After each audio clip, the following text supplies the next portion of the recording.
바울의 편지가 굉장히 좀 이해하기가 어렵습니다. 잘 따라가야지. 부드럽고 냉정한 사람이라는 제목으로 말씀을 전하겠습니다. 너희를 대면하면 유순하고 떠나 있으면 너희에 대해서 담대한 나 바울은 이제 그리스도의 온유와 관용으로 친히 너희를 권하고 우리를 육신에 따라 행하는 자로 여기는 자들에 대하여 내가 담대히 대하는 것 같이 너희와 함께 있을 때에 나로 하여금 이 담대한 태도로 대하지 않게 하기를 구하노라. 굉장히 어렵잖아요. 얼굴을 마주 대하면 유순하고 멀리 떨어져 있을 때는 강경하다. 어떤 번역에는 대면하면 겸손하나 떨어져 있으면 담대하다 이렇게 돼 있고, 어떤 번역에는 대면하면 비겁하나 떨어지면 담대하다라고 되어 있습니다. 일단 이러한 인물평은 사도 바울 자기가 자기 스스로에게 내리고 있는 평가라는 걸 우리가 기억해야 됩니다. 대면하면 유순하고 떠나 있으면 담대하다. 이 말에는 당신들도 알다시피 이런 말이 생략되어 있는 거죠. 여러분이 저를 잘 알다시피, 순서를 바꾸면 말이 더 잘 어울립니다. 여러분도 저를 잘 알다시피 멀리 떨어져 있을 때는 강경한 것 같지만 실제 얼굴을 마주 대하면 강경하지 못한 나 바울은, 이렇게 말하는 겁니다. 좀 더 쉽게 말한다면 여러분도 알다시피 멀리 떨어져 있을 때는 센 척하지만 실제 만나보면 센 데라고는 하나도 없는 나 바울은, 이렇게 말하는 거죠.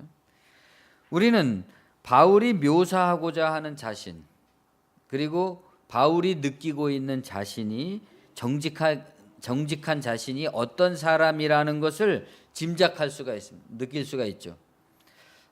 나는 이런 사람이다. 사람들에게 알려진 바로는 굉장히 센 척을 하는 사람 같지만, 또 그렇게들 말들을 하고 있지만, 강경한 사람이라고 얘기하고 있지만 실제로 얼굴과 얼굴을 대면해서 나를 아는 사람이라면 내가 얼마나 부드러운, 센 데가 없는, 강경하지 못한, 오히려 비겁할 정도로 사람을 어려워하는 그런 사람이라는 것을 안다.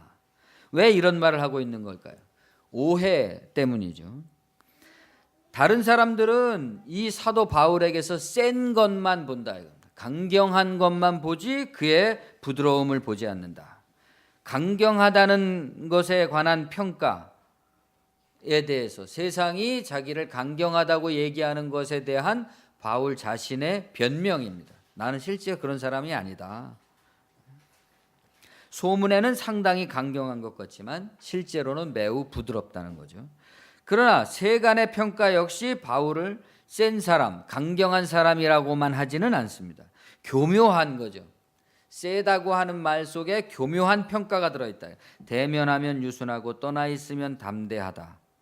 그 평가의 진위는 소문에는 대단한 것 같지만 실제로 만나보면 별 볼 일 없는 사람이다, 이런 뜻이죠.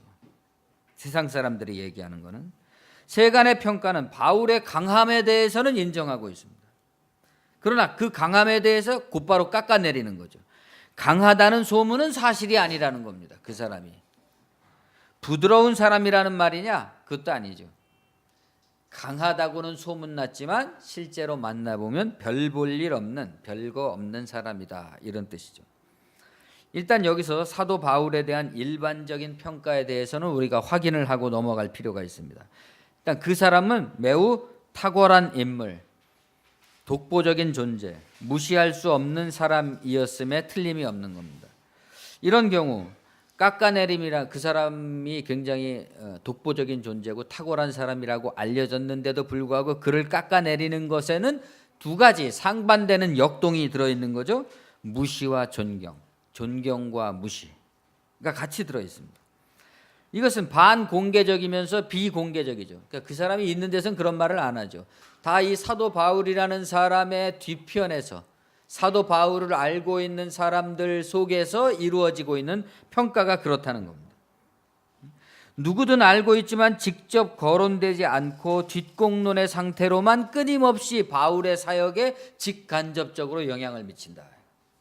많은 사람들이 그에 대해서 그렇게 평가함으로써 그러한 평가를 듣는 사람들에게 영향을 끼치게 되는 거죠. 왜 이런 것이 문제가 되나? 바울은 정식 사도가 아니었습니다. 주님이 그 3년 동안 유세를 다니실 때 12제자들이 주님을 수행했지만 사도 바울은 그 중에 끼지 않았죠. 또 더군다나 예수 믿는 사람들을 핍박했던 전력을 갖고 있는 사람입니다. 바울은 예루살렘의 사도들에게 천거를 받지 않았습니다. 바울은 스스로를 그런데 사도라고 부릅니다. 자기도 사도다, 이방인의 사도다. 그러나 더욱더 중요한 차별성이 있죠. 이 12제자, 주님의 12제자가 가르치는 복음과 사도 바울이 가르치는 복음의 방식이 굉장히 달랐어요. 어떻게 다른가? 현대적으로 표현해 보자면 매우 신학적이고 지성적이었죠. 과학적인 언어로 예컨대 로마서 같은데 갈라디아서 이런 걸 보면 굉장히 논리적이고 과학적인 언어로 복음의 원리를 해석하고 설명하려고 합니다. 한마디로 박학다식하고 똑똑하다 이거죠. 그래서 바울에 대한 평가에는 이러한 역동이 반영되어 있습니다. 소문에는 상당히 센 사람인 것 같지만 실제로는 별 볼 일 없는 사람이다. 그러한 평가. 이 평가 속에 어떤 진실, 일말의 진실이 있다면 어떤 진실이 있는 걸까요? 센 사람이라는 말 속에 진실이 있는 걸까요? 별 볼 일 없다는 데 진실이 있는 걸까요? 세다는 데 진실이 있겠죠? 그러면 바울은 그러한 세간에 자기를 향한 센 사람이라는 평가, 바로 그 세다는 것 때문에 또 역동이 일어나서 별 볼 일 없는 존재고 인정받을 수 없는 존재라고 깎아내리는 것이지 않습니까? 그렇기 때문에 그 센 사람이라는 세간의 평가를 끌어다가 자기는 그렇게 센 사람이 아니라 원래 부드러운 사람이다 라고 변명을 하고 있는 거죠. 바울은 세간의 평가를 자기식으로 재수용하고 있습니다. 그렇다. 나는 그들이 나에 관해 평가하듯이 상당히 강경한 사람으로 알려져 있지만 실제로 만나보면 굉장히 온유한 사람이다. 사람을 대하면 겸손하고 비겁해지기까지 한다. 나는 사람을 대면해서까지 강경한 말, 뾰루진 말, 비방의 말, 비난의 말, 중상의 말, 노골적인 공격의 말을 하지 못하는 사람이다. 그러나 어떤 사람들은 바울에게 끝없이 그렇게 하고 있다는 거죠. 어떻게 한다는 겁니까? 실제로 강경한 말, 뾰루진 말, 비방의 말, 비난의 말, 중상의 말, 노골적인 공격의 말들을 해대고 있지만 자기는 그런 거 못하는 사람이라는 거예요. 바울은 이런 점을 지금 상기시켜주고 있는 겁니다.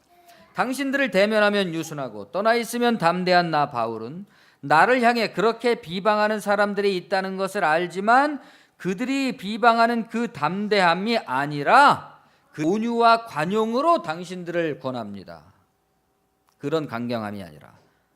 사람들은 나를 센 사람이라고 얘기하지만 내가 여러분에게 얘기하고자 하는 것은 세게 말하고 싶은 것이 아닙니다. 부드럽고 온유하게 말하고 싶습니다. 왜냐하면 나는 실제로는 온유한 사람이니까. 저로 말할 것 같으면 그들의 비방처럼 언제든지 얼마든지 강경하고 과격한 태도로 당신들을 대할 수도 있습니다. 그러나 나는 그러한 강경함으로 여러분을 대하고 싶진 않습니다.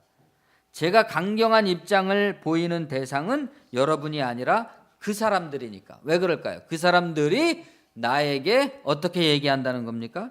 저들은 육신에 따라 행하는 자라 비방을 하고 있다.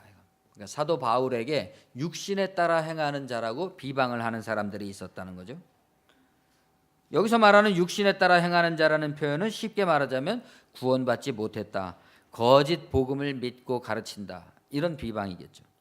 그래서 저는 저에게 그러한 육신에 따라 행하는 자라고 비방하는 사람들에 대해서는 강경하게 대하지 않을 수 없는 것입니다. 그들은 절더러 강경한 사람이라고 비방하지만 나의 강경함은 불가피하고 어쩔 수 없는 측면이 있다는 거죠. 실제로는 온유한데. 그러나 겉으로는 그렇게 불가피하게 강경하지만 저를 대면해 본 여러분은 알고 있을 겁니다. 그런 일이 아니라면, 나에 대한, 복음에 대한 그러한 비방이 아니라면 제가 사람을 실제로 대할 때 어떤 사람인지, 그렇기 때문에 저는 그들이 저를 비방하는 그 강경함으로 여러분을 대하고 싶진 않습니다. 왜냐하면 여러분은 그 사람들처럼 나를 비방하는 사람이 아니니까. 그러나 동시에 만일에 여러분도 그들과 더불어 그들의 어떤 비방에 동요되어서 나에게 그렇게 같은 생각을 갖게 된다면 나는 여러분마저도 그들과 같이 강경하게 대해야만 될 겁니다. 나는 그러기를 원하지 않습니다. 그러니까 고린도 교회 내에서 사도 바울의 사도 직분에 대한 수많은 비방들이 있었는데 그 교회 내부에서도 그런 사람들이 있었다 이거예요. 사도 바울의 어떤 사도로서의 지도권을 의심하고 그가 가르치는 것이 잘못된 것이냐 이렇게 회의하는 사람들이 있었는데 그런 사람들을 향해서 하는 얘기죠. 강경하게 대하고 싶지는 않다.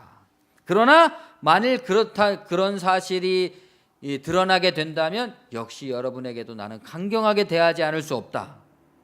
그렇게 되는 것을 원하지 않지만 우리는 당대의 사도 바울을 둘러싼 주변과 알력들을 이해하게 됩니다. 어떻게 같은 그리스도인이었는데 왜 이렇게 베드로도 있고 요한도 있고 야고보도 있고 여러 지도자들이 있고 그중에 또 바울도 있는 건데 어떻게 해서 이렇게 서로 알력이 생겼느냐. 바울의 제자들도 있고 뭐 베드로의 제자들도 있고 그럴 거 아니에요. 그런 계보들이 있잖아요. 학문이라는 것은 다 그런 계보들에 있어서 이러한 수많은 갈등과 알력들이 존재해 왔다 이겁니다.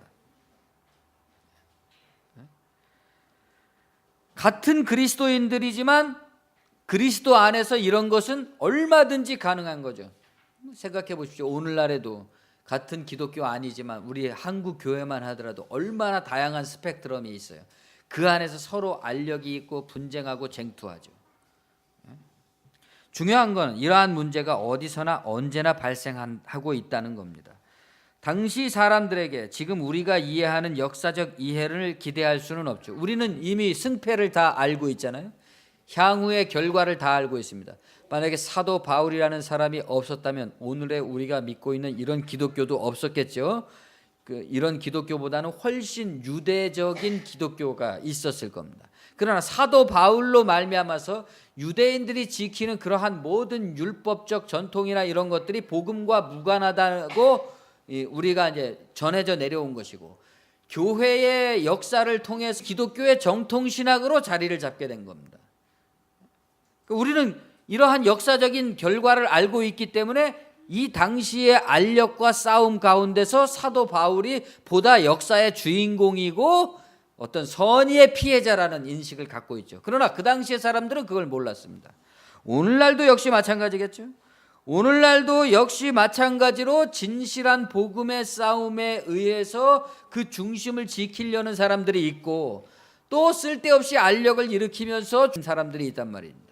그러나 우리들 자신은 우리가 역사의 주인공인지 주변분지 어떻게 살고 있는 것인지를 인식하지 못하면서 그런 싸움을 하고 있죠.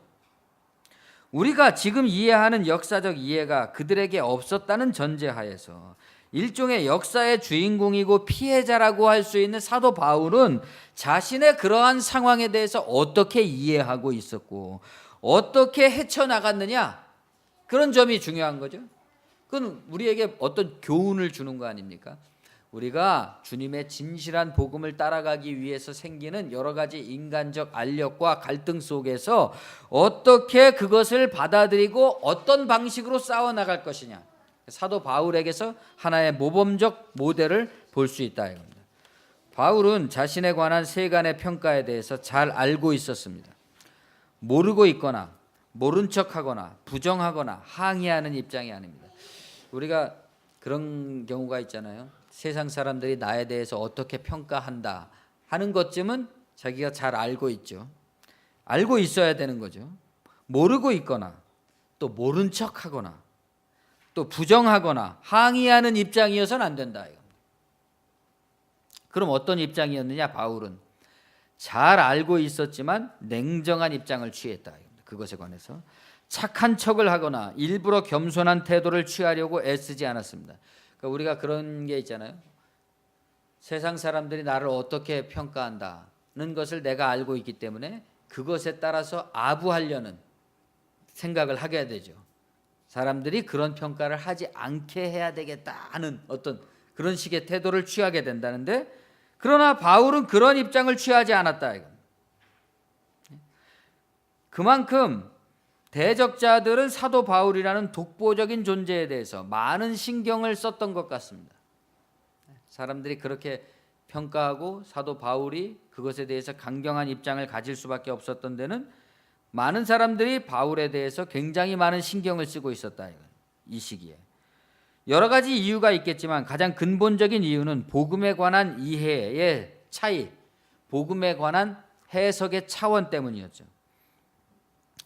주님의 12제자는 대부분 학문이 없는 범인들이었습니다. 갈릴리 지방에서 고기 잡던 어부들이었잖아요.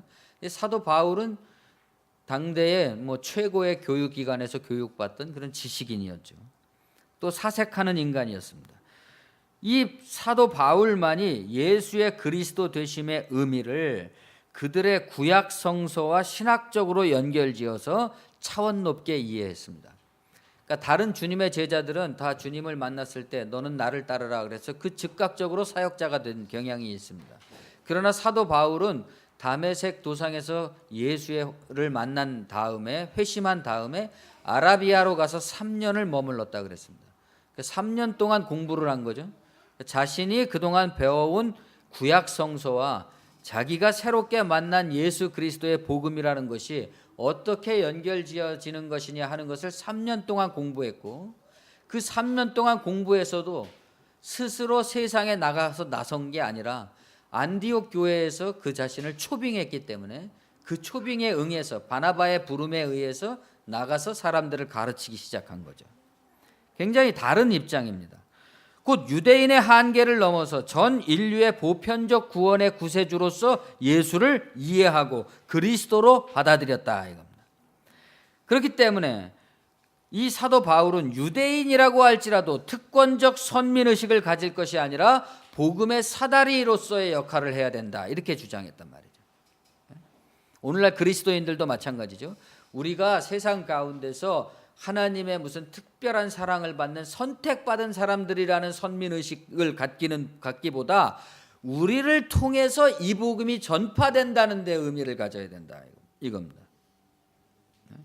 이건 사뭇 다른 입장이, 예수님의 12제자들은 아직도 유대인 선민 사상, 특권 사상에 입각해서 그리스도를 생각하는 경향이 많았다 이겁니다.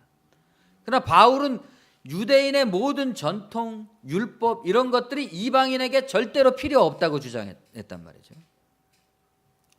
이런 점들이 주님의 다른 제자들과 차별화된, 한마디로 말하면 사도 바울은 그 시대의 복음에 있어서 선구자적인 그런 입장이었다는 거죠.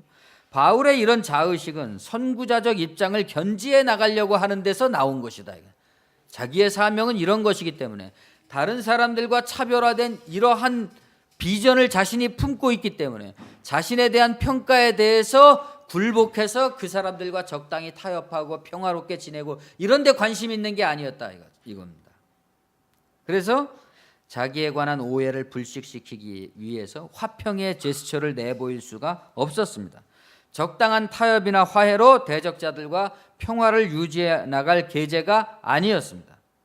그것이 오해이고 악의적인 이상 자신에 대한 이러한 비방에 대해서는 강경한 입장을 취할 수밖에 없었다는 거죠. 우리가 육신으로 행하나 육신에 따라 싸우지 아니하노니 우리의 싸우는 무기는 육신에 속한 것이 아니요 오직 어떤 견고한 진도 무너뜨리는 하나님의 능력이라. 모든 이론을 무너뜨리며 하나님 아는 것을 대적하여 높아진 것을 다 무너뜨리고 모든 생각을 사로잡아 그리스도에게 복종하게 하니 너희의 복종이 온전하게 될 때에 모든 복종하지 않는 것을 벌하려고 준비하는 중에 있노라. 도전이 있으면 응전이 있는 거죠. 누군가 나를 비방하면 그것에 대해서 나도 응전을 해야 될 거 아닙니까? 그들도 바울을 비방하고 바울도 그들의 비방에 대해서 응수해 나가고 있습니다. 이것 역시 복음 전파의 한 부분이다. 우리 그리스도인들이 하는 모든 행동들은 다 복음 전파의 한 부분이다 이겁니다. 그것이 복음 전파의 회방을 놓을 수도 있고 원활하게 할 수도 있겠죠. 이러한 태도는 표면적으로 육신적 모습을 가질 수밖에 없습니다. 누군가 나를 비방하고 나도 그것에 대해서 응전하는 것은 육신적 모습을 가질 수밖에 없다 이거. 예? 어떤 사람들은 육신적인 모습을 가지면 안 된다고 그래서 그야말로 그냥 누구든지 뭐 자기 오른편 뺨을 치면 왼편도 돌려댄다는 식으로 착한 모습을 보이고 모든 것을 다 수용해야 되는 것이 그리스도인이라고 생각하는 착각을 한다 이겁니다. 착각을 하는 경우들이 있죠. 그런 게 아닙니다. 육신적이라는 비판에 직면할 수 있죠. 당연하다. 우리는 모두 육신으로 행한다. 이렇게 바울이 말하고 있는 거예요. 그러나 중요한 것은 목표이며 추구이다. 목표가 뭐냐? 추구가 뭐냐? 어떤 사람들은 자신은 육신으로 행하지 않는 것처럼 이렇게 얘기를 하는데 그건 잘못된 말이죠. 우리는 다 육신에 있어서 육신으로 행하고 있습니다. 그러니까 중요한 것은 우리의 목표가 뭐냐? 추구가 뭐냐? 나는 육신의 욕구에 따라서 상대방을 쓰러뜨리고 모욕 주고 승리를 쟁취하기 위해서 싸우는 게 아니다. 그럼 어떤 싸움? 그런 싸움을 지향하지 않는다. 누군가 우리가 경쟁을 해서 그 사람을 쓰러뜨리고 그 사람보다 내가 우월하다는 걸 인정받고 그게 나의 목적이 아니다. 표면적으로 보기에는 육신으로 맞서는 것처럼 보일지라도 내가 싸우는 무기는 육신에 속한 것이 아니다. 그럼 뭐냐? 반대다. 육신에 속해서 스스로 높고 견고해진 어떤 진이라도 무너뜨리는 하나님의 능력, 진리에 관한 비타협적 추구가 나의 무기다. 이겁니다. 나는 그 무기로 모든 인간의 이론을 무너뜨리려고 한다. 하나님 아는 것을 대적해서 높아진 것이라면 그것이 어떤 것이라도 무너뜨리려고 한다. 그 앞에서 허리를 숙이고 그 전통과 권위를 높게 인정해 주지 않는다. 이게 바울의 태도인 거죠. 오히려 그렇게 높아진 것들을 다 무너뜨림으로써 모든 생각을 사로잡아 그리스도에게 복종하게 하려고 한다. 이해하겠는가? 내가 왜 오만하다는 평가, 강경하다는 평가, 독단적이라는 평가, 과격하다는 평가, 급진적이라는 세상의 평가에 대해서 겸손함 대신 더욱더 강경한 태도를 취하려고 하는지 그것을 인정해 주지 않는다는 거예요. 예루살렘에 있는 거룩한 사도 베드로나 요한이라고 할지라도 교회의 기둥과 같은 그러한 큰 지도자들이라고 할지라도 나는 그들을 인정하지 않는다. 그들이 인간적으로 높아진 그것으로서 그 권위에 의해서 복음을 가리우고 있다면 나는 그것마저도 부인하겠다라는 거죠. 실제로 바울의 편지에 보면 그 베드로나 요한에 대한 그 야릇한 그 표현들이 여러 차례 나오는 걸 볼 수가 있습니다. 그러니까 그 베드로나 요한 같은 양반들이 잘못됐다는 게 아니라 베드로 요한의 제자들이 복음을 전파하러 다니면서 그들의 권위를 이용했단 말이지. 항상 그런 일이 많이 있잖아요. 뭐 위대한 높으신 큰 목사님이 계시면 그 목사님의 이름을 빌어서 뭐 뭔가들이 일어나고 있잖아요. 복음이 높아진 게 아니라 일개인이 마치 그냥 교주와 같이 높이 떠받들어지면서 그 산하의 무수한 사람들이 그 사람 한 사람의 그 권위와 전통에 입각해서 그걸 팔고 있단 말이죠. 그것을 부정한다. 이와 같이 당신들 역시 내가 말하고자 하는 이러한 복음적 추구에 온전히 복종되기를 바란다. 왜냐하면 내가 믿기로 진정 복음에 복종된다는 것은 다른 것이 아니다. 복음에 복종되지 않는 모든 것을 언제라도 처벌할 준비를 하고 있는 것. 그게 복종이다. 우리가 어떻게 하나님을 믿느냐? 하나님을 믿는 것에 복종하지 않으려고 하는 모든 것을 언제든지 처벌할 준비를 하고 있는 것. 그게 하나님을 믿는 거다. 우리 자신 안에 있는 것일지라도 우리는 항상 그것이 하나님을 대적하고 복음에 순종하지 않는 것이라면 언제든지 반대할 준비, 항의할 준비, 강경할 준비, 담대할 준비를 갖춰야 된다는 겁니다. 나는 여러분이 나를 비방하는 자들의 비방에 의해서 동요되기는커녕 오히려 나와 같이 그러한 비방에 대해서 강경한 입장이 되기를 바란다. 이게 바울의 메시지입니다. 그러나 바울의 비타협적 강경함 역시 같은 종류의 조바심과 역동도 포함하고 있는 거죠. 현실적으로 이 바울의 고린도 교회의 성도들은 흔들리지 않는 강경함, 복음에 관한 투철함, 그 대적자들에 대한 분명한 태도를 갖지 못했습니다. 그러니까 많은 사람들이 그 교회 안에서 그들 중 많은 사람들이 이러한 바울의 싸움을 육신적 싸움으로 보고 있었습니다. 그러니까 우리 선생님은 이렇게 현대적으로 말하는 우리 목사님은 너무 과격해, 지나치게 이렇게 생각하는 경향들이 있었던 거죠. 비타협적이다, 과격하다, 독단적이다 등등등. 우리는 이러한 상황에 처할 때가 많다는 것을 인식할 필요가 있습니다. 어디서나 예언적 목소리, 올바른 소리들은 대개 과격하죠. 과격할 수밖에 없죠. 다수 의견, 대세, 권력, 큰 덩어리는 그 자체로 옳다고 인정함을 받는 경향들이 있습니다. 그렇기 때문에 그 자체, 존재 자체로 옳다고 인정함을 받는 것에 대해서 잘못됐다고 얘기하는 예언적 목소리는 과격하게 보일 수밖에 없죠. 때로는 건방지게 보이고 오만하게 보이고 싸가지 없게 보일 수도 있는 거죠. 따라서 일부러 강경함을 갖지 아니하고서는 그것을 거슬리는 뜻을 견지해 나가기가 어려운 겁니다. 지금 바로 이런 점을 우리가 인식하고 행동하는 사람이 얼마나 됩니까? 우리 한국교회에서 용기가 필요한 거죠. 너희는 외모만 보는도다. 만일 사람이 자기가 그리스도에게 속한 줄을 믿을진대 자기가 그리스도에게 속한 것 같이 우리도 그러한 줄을 자기 속으로 다시 생각할 것이라. 여기서 말하는 너희는 흔들리는 성도들과 대적자를 다 포괄하는 말이죠. 그들은 외모만 보고 있다. 뭐만 보고 있어요? 강경함만 보고 있다. 왜 강경함이 나왔는지를 못 보고 있다. 보이는 것만 보고 보이지 않는 것을 보지 못한다. 그러나 실제로 이 세상에서 더 중요한 것은 보이는 것이 아니라 보이지 않는 것이죠. 사람과 사람 사이에 또 인생과 인생, 사회와 사회 속에서 보이는 것들은 대단히 중요한 게 아닙니다. 보이지 않는 것들이 훨씬 더 중요하죠.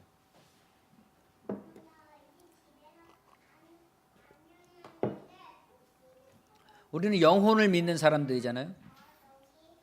때로 우리가 사랑하는 사람과 사별을 할 수도 있잖아요.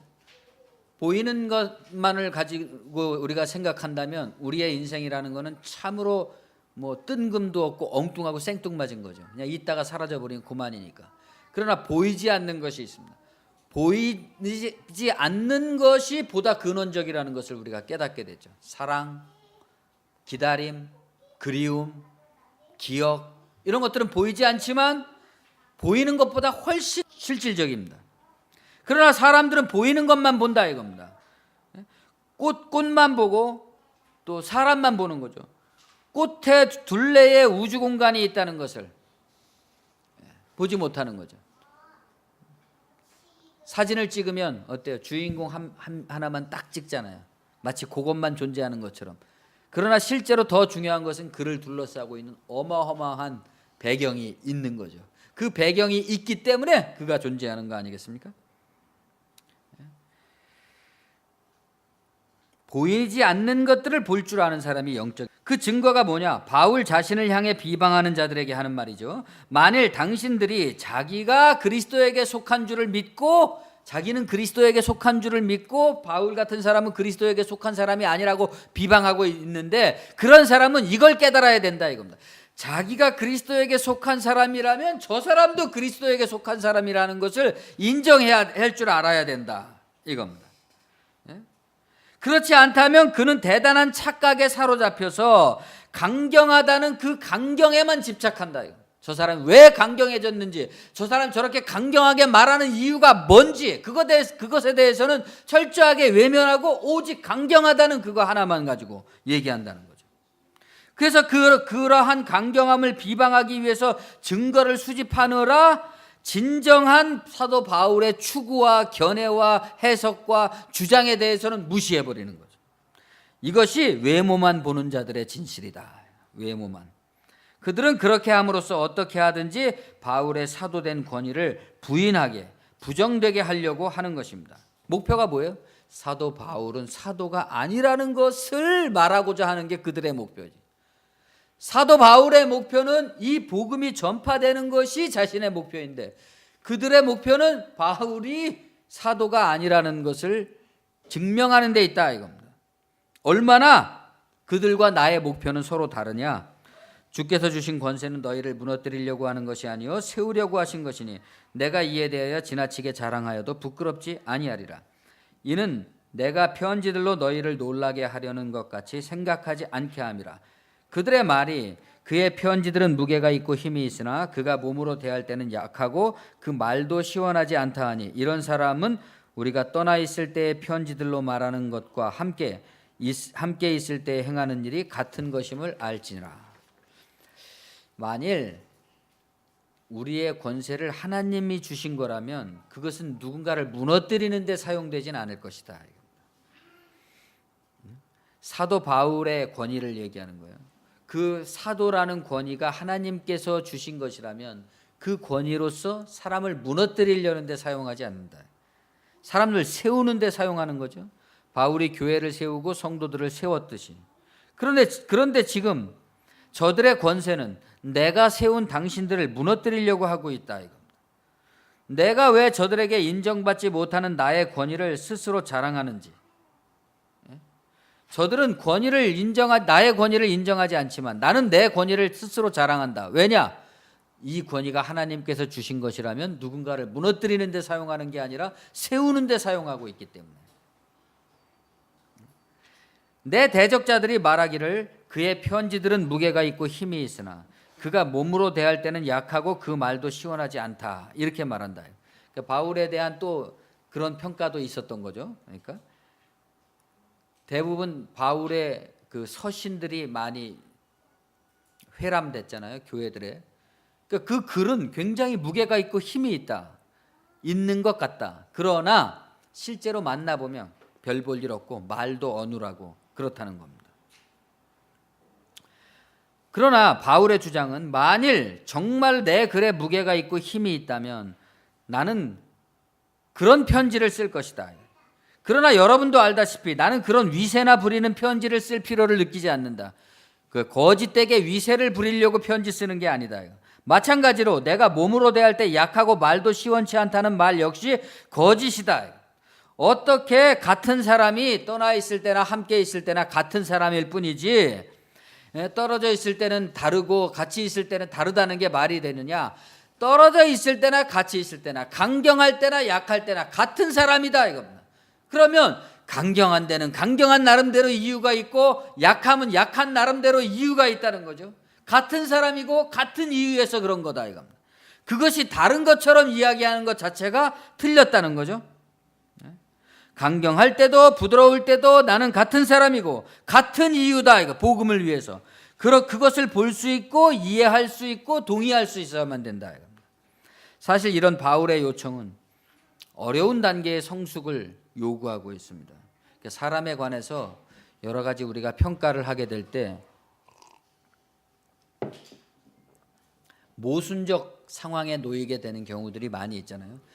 근데 그 모순을 넘어서 우리가 어떤 사람 한 사람을 진정으로 이해한다면 그러한 여러 가지 모순된 점을 넘어서 보이지 않는 진정한 것들을 이해하게 되는 저 사람이 왜 저렇게 될 수밖에 없는지 하는 것을 이해하게 되면 우리가 보다 첨예한 갈등, 미움이라든가 갈등이라든가 이런 것으로부터 굉장히 벗어날 수 있는 여지가 생기죠. 이해력이 생기죠. 그러나 대부분의 사람들은 그러한 발전되어 가는 인식으로 나아가질 못하는 거죠. 여전히 그 사람들에 대한 평가가 어떨 때는 이렇고 어떨 때는 저렇고 그 모순된 것에 집착하죠. 항상 발전해 나가지 않으면 사람은 퇴보하게 마련입니다. 그러나 발전해 나가지 못하는 사람들에게 발전해 나가자고 하는 요청을 한다면 그것은 귀찮은 것이 되죠. 교회에 와서 은혜를 받고 마음을 막 고양시키고 힘을 주고 격려를 받고 이러는 것은 사람들이 좋아하죠. 그러나 끝없이 우리 자신을 성찰하고 인식하면서 발전해 나가자고 하는 것은 사람을 귀찮게 하잖아요. 가뜩이나 피곤해 죽겠는데. 지나치고 저 홀로 잘난 체를 하는 유난한 짓으로 비칠 겁니다. 발전이라는 것은 그렇기 때문에 매우 고독한 일입니다. 끝없이 자신이 향상되어 가고 발전되어 간다는 것은 고독한 과정이다. 그러나 그것이 아니고서는 퇴보할 수밖에 없죠. 아무리 많은 사람들이 모이고 거기에 동참한다고 할지라도 거기에 내적인 자기 향상이 없는 것이라면 그것은 무의미한 것이죠. 오늘날 한국교회는 함께 퇴보하면서 함께 주저앉히려는 태만한 의지가 대세를 이루고 있습니다. 용기를 내서 결단을 하고 떨치고 나가려는 결의의 정신을 찾아볼 수가 없어요. 누군가 그런 사람이 있다면 그의 편지들은 무게가 있고 힘이 있으나 그가 몸으로 대할 때는 약하고 그 말도 시원하지 않다는 식으로 깎아내리려고 하죠. 어떤 사람들이 박차고 나가는 결의의 삶을 살고 있다면 그것을 칭찬해 주지는 못할 망정 과격하다, 지나치다, 이런 식으로 그의 말은 옳은 것 같지만 과격함은 문제가 있다, 이런 식으로 얘기한단 말이죠. 외모만 보고 판단해 버리는 것입니다. 그러나 그러한 판단 속에는 근본적인 오만함이 곁들여져 있다는 거죠. 어떤 오만함입니까? 그 자신은 도덕의 기준이요, 판단의 모범이요, 태도의 표준이요, 행동의 모범이라는 오만함을 가지고 있다, 이런 것입니다. 곧 스스로를 칭찬하는 태도다. 우리는 자기를 칭찬하는 어떤 자와 더불어 감히 짝하며 비교할 수 없노라. 바울은 자신을 비방하는 사람들을 향해서 그 사람들은 자기를 칭찬하는 사람이라는 거 얘기하는 거예요. 그러나 그들이 자기로서 자기를 헤아리고 자기로서 자기를 비교하니 지혜가 없도다. 그러니까 기준이 누구예요? 자기예요. 자기들이 다 기준이에요. 자기는 겸손하고 자기는 과격하지 않고 자기는 항상 정당한 길을 걷고 있고 자기는 항상 정중하고, 이렇기 때문에 그 기준에 따라서 다른 사람은 그렇게 평가하는 거 아니겠습니까? 자기로서 자기를 헤아리고 자기로서 자기를 비교하니 지혜가 없도다. 그러나 우리는 분수 이상의 자랑을 하지 않고 오직 하나님이 우리에게 나누어 주신 그 범위의 한계를 따라 하노니 곧 너희에게까지 이른 것이라. 우리가 너희에게 미치지 못할 자로서 스스로 지나쳐 나아간 것이 아니요 그리스도의 복음으로 너희에게까지 이른 것이라.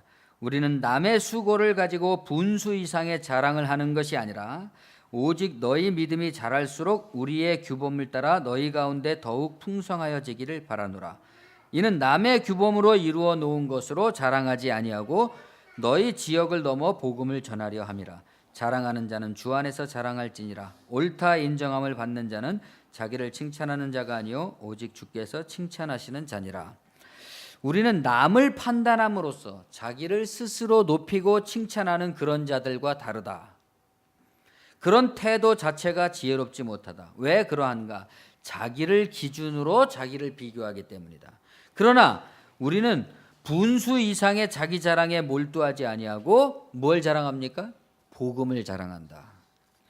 곧 당신들에게 이른 복음이니 여러분에게 이른 복음이 나의 자랑이 아니냐. 자기를 나타냄으로써 자랑한 사업의 결과로 당신들에게 온 것이 아니다. 자기를 내세우는 것이라면 도저히, 그랬잖아요. 사람들을 대면하면 비겁할 정도로 약해지는 사람이라고. 그러니까 이런 사도 바울과 같이 그렇게 엄청난 해외 선교 사업을 벌일 만한 그런 인간이 못 된다 이거. 자기는 자기가 이렇게 할 수 있었던 거는 자기를 내세우는 사업의 결과로 이렇게 이른 것이 아니라 오직 그 복음에 대한 열정, 복음에 대한 열심으로써 당신들 것이 아니냐. 그렇기 때문에 우리는 남의 수고를 가지고 분수에 넘치는 자랑을 일삼는 자들과 같이 되고 싶지 않다. 남의 수고를 가지고 분수에 넘치는 자랑을 하고 있는 사람이 누굽니까? 바울을 대적하는 사람들을 얘기하는 거죠. 자기를 대적하는 사람들은 자기가 이렇게 복음에 입각해서 해놓은 일들, 해나가고 있는 일들에 대해, 남의 수고에 대해서 자랑을 한다. 자기가 그것에 대해서 판단하면서 당신들 안에서 복음의 자랑이 더욱 풍성해지고 확장되는 것을 나는 바라고 있을 뿐이다. 내 관심은 오로지 이러한 축으로서 복음이 유대인을 넘어서 당신들에게 이른 것처럼 또 당신들을 넘어서 복음이 확산되기를 바란다. 여기에 무슨 자랑할 것이 있겠는가? 내세울 것이 있겠는가? 강경한 권위가 있겠는가?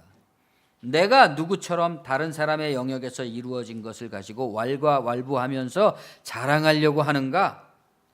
비록 우리의 모든 쟁투가 자랑이라고 할지라도 우리의 자랑이라는 것은 진리의 자랑이어야만 된다. 그러니까 우리가 어떤 자기 자신에 대해서 자랑을 하고자 한다면 그것은 진리에 대한 자랑이어야만 된다는 겁니다.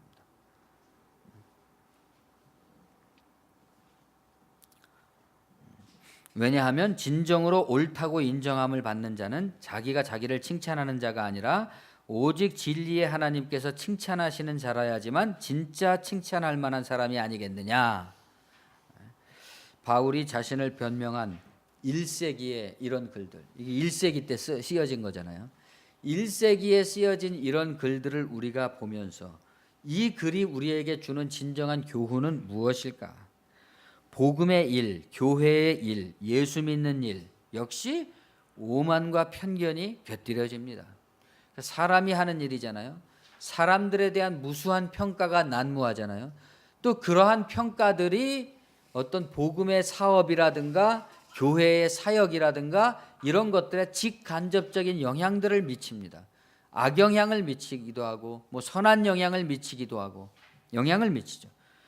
우리가 하고 있는 모든 일은 비록 복음의 일이라고는 하지만 그 속에 역시 오만과 편견이 들어있다 이겁니다.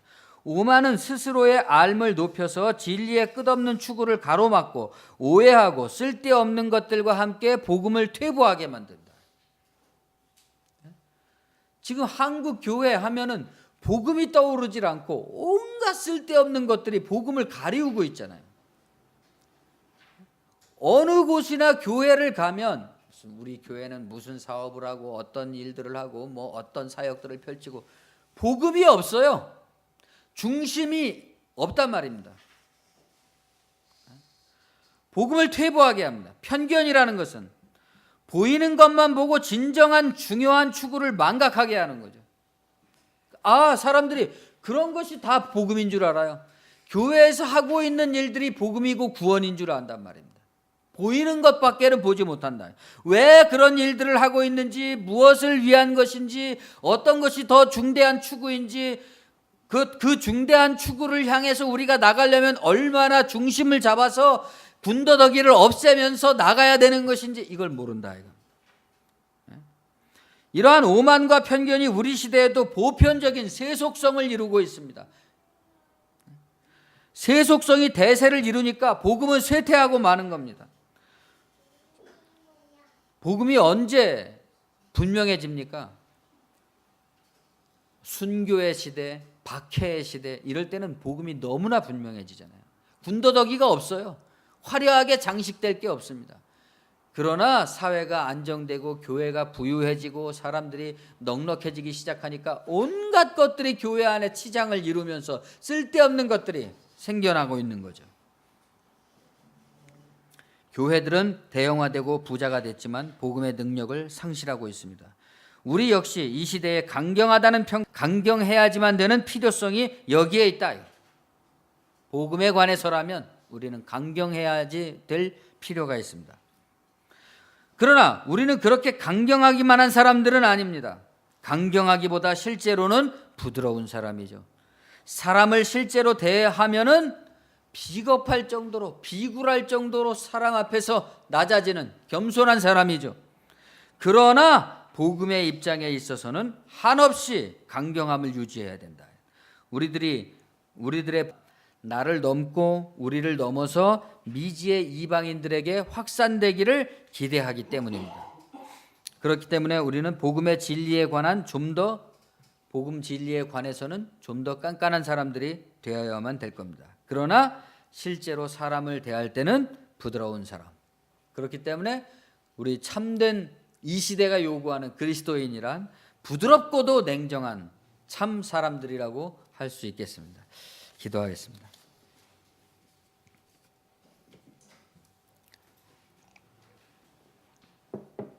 주님 은혜를 감사합니다. 오늘날 복음의 쇠퇴를 걱정하는 많은 사람들이 있습니다. 그러나 그것의 대부분은 교회가 축소되는 것을 걱정할 뿐이지, 이 복음이 사도 바울이 말한 대로 너희의 지경을 넘어, 사람의 지경을 넘어 사람에게로 확산되는 것에 대한 안타까움과 우려가 없습니다. 주님, 정말로 우리가 가진 복음이 우리를 살리고 생명을 우리에게 선사한 그러한 복음이라면 우리가 진실로 걱정해야 될 것은 이 복음에 관한, 이 복음 전파에 관한 강경한 마음을 고수하고 또 깐깐한 마음 태도를 고수하면서 지켜나가야만 될 줄 압니다. 그러나 우리가 실제로 사람이 강경하고 깐깐하고 비타협적이고 그러한 사람이기 때문에 그러한 태도를 보이는 것이 아니라, 진실로 우리가 사람을 대면했을 때는 부드럽고 온유한 사람으로서 사람을 공경할 줄 알고 사람을 선대할 줄 알고 사람 앞에서 나약해지는, 그러한 서로가 약해지는 그런 존재이 돼. 바로 그 복음을 위해서라면 강경한 태도를 또한 가질 수 있어야 될 것입니다. 저는 우리 자유인 교회가 참으로 이러한 복음에 쇠퇴하는 시대에 마주서서 복음의 최전선에서 참으로 부드럽고도 강경한 그러한 복음의 입장을 견지해 나갈 수 있는 교회요 성도로, 또 우리의 지경을 넘어서 그리스도의 복음이 확산될 수 있기를 간절히 기도합니다. 예수님의 이름으로 감사하며 기도합니다. 아멘.